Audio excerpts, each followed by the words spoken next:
Hello everyone. My name is Vasil Ovsienko.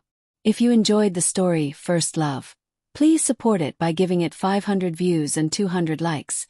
With your help, this story will be continued. Enjoy listening. First Love. It was the first day of spring, and the cherry blossoms were in full bloom, painting the schoolyard in soft pink hues. The air smelled like petals and possibility. Hannah, with her long black hair tied in a neat ponytail, had always been quiet, shy even. She spent most of her days sketching in the corner of the classroom or reading under the old cherry tree. But today something felt different. Sakura, with her bright blue hair and easy smile, had just transferred to their class. From the moment Hannah saw her, she felt a strange warmth in her chest, one she couldn't explain. They met by accident during lunch. Sakura dropped her notebook, and Hannah rushed to help. Their hands brushed, and for a second time stopped. That afternoon, they sat together beneath the blooming tree, sharing a single bento box. They talked about everything: books, music, dreams, and laughed until their cheeks hurt. And then, as the sun dipped low and petals drifted down like snow, Sakura leaned in. Hannah's heart raced. Their lips touched. Soft, gentle, perfect. In that moment, under the cherry blossoms, they knew. This was more than friendship. This was first love. A love that began with a glance, grew through words, and bloomed into something beautiful, just like the season around them. First love, continuation. After that day, everything changed. Hannah started waking up earlier just to see Sakura walking into school, her blue hair catching the morning light like a wave. She began leaving little notes in Sakura's locker, simple sketches of cherry blossoms, or lines from poems she'd read. Sometimes, Sakura would find them with a smile and a soft, "thank you." Other times she'd leave one back, a drawing of two birds flying side by side with the words, "I'm glad I met you." They walked home together every day, their shadows stretching long across the pavement as the sun set. They talked about everything, about dreams of traveling to distant lands, about writing stories, about how strange it felt to be so deeply connected to someone who had once been a stranger. But there were quiet moments too, the ones that spoke louder than words. Like when Hannah got sick during finals week and Sakura stayed after school to bring her soup, sitting beside her on the classroom bench until she fell asleep. Or when Sakura missed her train one rainy evening, and Hannah ran through the drizzle to meet her, holding an umbrella over both of them like a shield against the world. One afternoon, they found themselves alone in the empty gymnasium after club activities. The sunlight streamed through the high windows, dust dancing in the air. Sakura turned to Hannah, her eyes sparkling. "I don't want this to end," she whispered. Hannah's breath caught. "What do you mean?" I don't want us to grow apart. I don't want to lose this feeling." Hannah smiled, her heart swelling. "Then we won't." And so, under the golden light of late spring, they promised each other something simple but powerful. They would stay true, not just to their feelings but to each other. Months passed. Cherry blossoms faded, then returned again. Their love deepened, not in grand gestures, but in shared silence, in knowing glances, in the way they could finish each other's sentences. When graduation came, they stood at the edge of the school grounds, hands intertwined. "We're not saying goodbye," Hannah said softly. "No," Sakura replied, squeezing her hand. "We're saying see you soon." And as they walked away, one toward art school, the other toward music, they knew that no matter where life took them, their first love would always be the beginning of something beautiful. Because some bonds aren't meant to last a season. They're meant to last a lifetime. And guess what? You were right. Just hours after your post, 500 views, 200 likes, and a wave of comments saying, "I felt this in my soul. This is the kind of love I want. Please make it into a manga." Your story touched people. And now, they're begging for more. So here it is, the next chapter of Hannah and Sakura's journey. For every like, for every heart that beat a little faster reading their names, this one's for you. First Love Part 3. Letters from the Sky. 2 years had passed since graduation. Hannah stood on the balcony of a small apartment in Kyoto, a paintbrush in one hand, a cup of tea steaming beside her. Her art had started gaining attention. Delicate watercolors of cherry trees, quiet schoolyards, and two girls sitting beneath the blossoms, always just slightly touching. People called her work nostalgic. But Hannah knew the truth. She wasn't painting memories. She was painting her heart. Thousands of miles away, in a bustling Tokyo studio, Sakura adjusted the headphones around her ears. Her voice had become familiar to late-night radio listeners. Soft, warm, honest. Every Friday she played a special song, always ending with, "This one's for someone who taught me that love doesn't need to be loud to be true." They didn't live in the same city. They didn't see each other every day. But they never stopped writing. Not texts, not emails, real letters. Handwritten, sealed with a cherry blossom sticker, sent through the mail like something out of a dream. Hannah wrote about colors, how the sky looked different in autumn, how she finally learned to paint the way wind moves through trees. Sakura wrote about music, how a single note could feel like a memory, how she once played a melody and suddenly remembered the sound of Hannah's laugh under the rain. They missed each other. Course they did. There were nights Hannah cried into her sketchbook. Times Sakura almost took the next train to Kyoto, just to see her.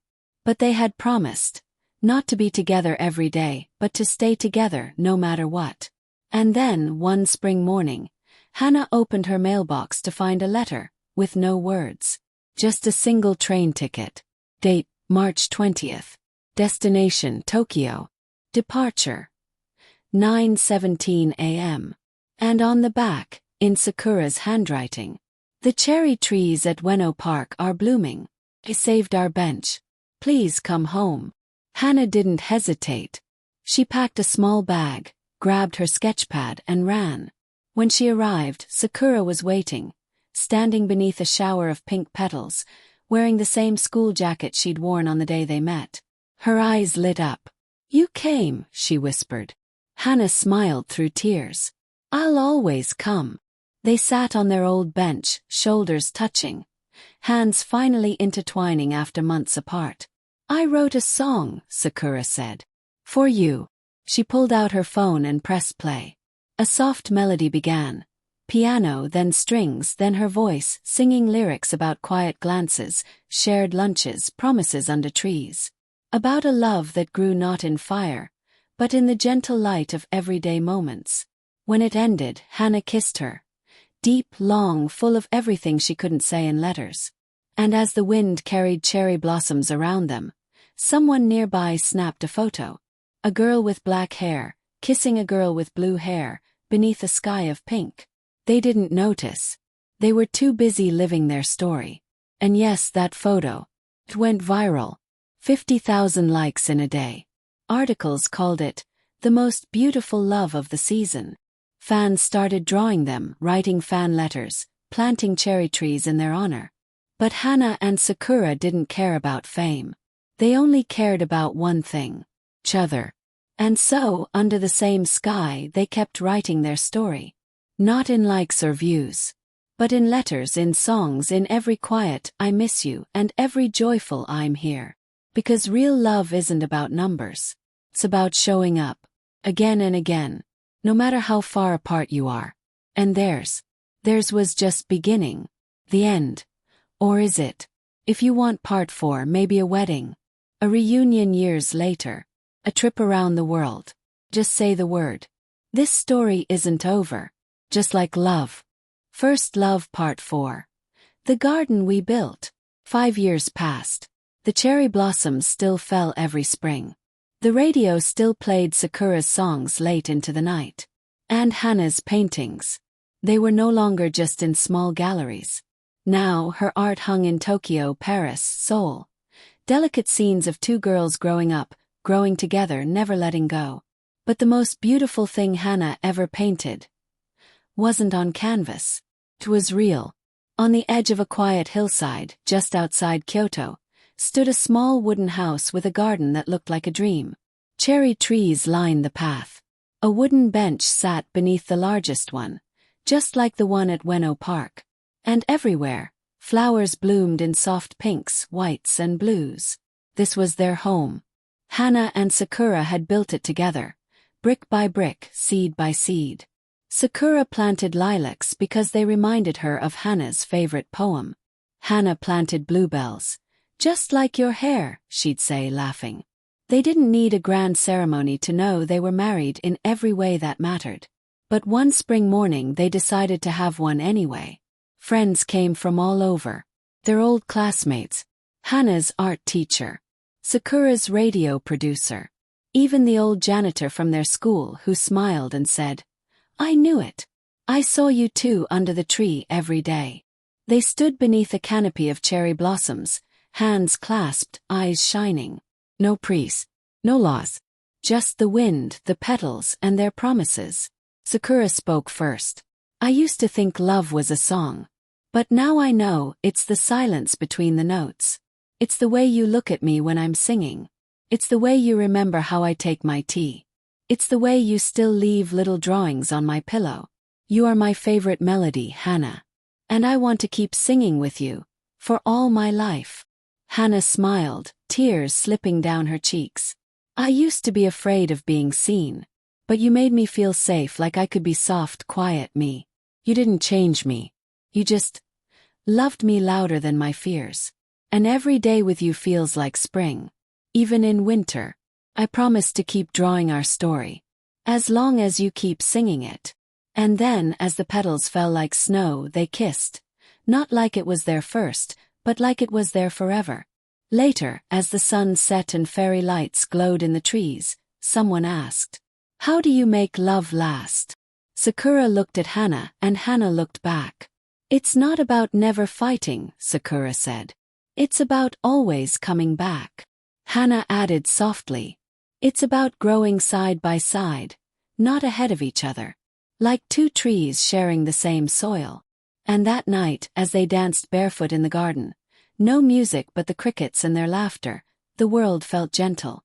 'Cause love like this doesn't shout, doesn't need to, simply is. But wait, the story isn't over.